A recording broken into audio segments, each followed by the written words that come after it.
Шестото издание на фестивала на занаятите и изкуствата в Добрич започна днес на площад Свобода и ще продължи до 25 май. Събитието събира близо 50 майстори и творци от цяла България, които представят традиционни занаяти, приложни изкуства и ръчно изработени изделия. Посетителите имат възможност да се докоснат до българската занаятчийска традиция и да наблюдават демонстрации на живо. Фестивалът предлага и богата културна програма.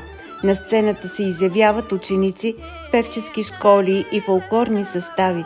Специален гост на събитието е народната певица Калинка Вълчева. Добре дошли на фестивала на занаятите и изкуствата Добрич 2025 година. Днес, в този красив майски ден, ние не просто откриваме фестивал.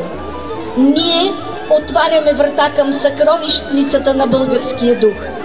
Това е едно събитие, което е неизменна част вече от културния календар на нашия град и само по себе си започва да се превръща в традиция.